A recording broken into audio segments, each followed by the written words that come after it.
Ngayon kasi ano pa parang nonchalant pa eh. Pero minsan naman, napakakulit. Sumasayaw na rin siya kapag nanonood ng mga TikTok. So, baka magmana sa, pero joke lang. Only got one life, we're on our way, we're on our way. This feeling we're chasing, we're never gonna let it go. 'Cause life's for the taking. Come on, let's go. Actually, mas madali siyang alagaan kasi second baby namin. Kaya alam na namin yung gagawin. 'Cause life's what we make it. Come on, let's go.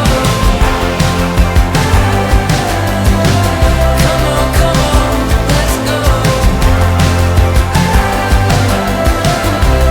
Come on, let's go.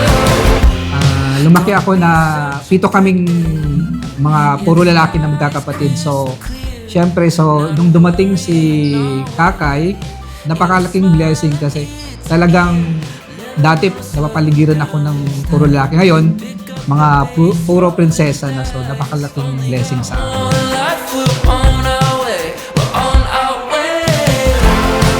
This feeling we're chasing, we're never gonna let it go. 'Cause life's for the taking. Come on, let's go.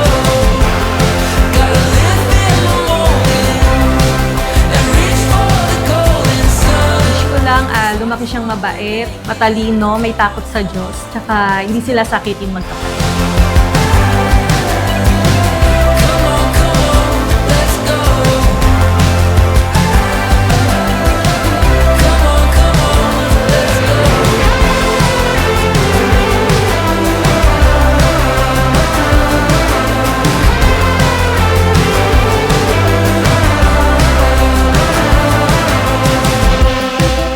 Thank you once again na dumating ka sa buhay namin. Kasi maliban sa nagkaroon na kami ng lalaki, so parang complete package na tayo nung dumating ka. So may babae na rin kami. So ikaw yung kumpleto sa pamilya namin. So ngayon, sana matupad man kung ano yung mga magiging hangarin mo sa buhay mo. At sana humaba pa aming buhay pang magabayan ka namin kasi mahirap ang buhay. Kaya nandito lang kami na gagabay at mag-guide palagi sa iyo.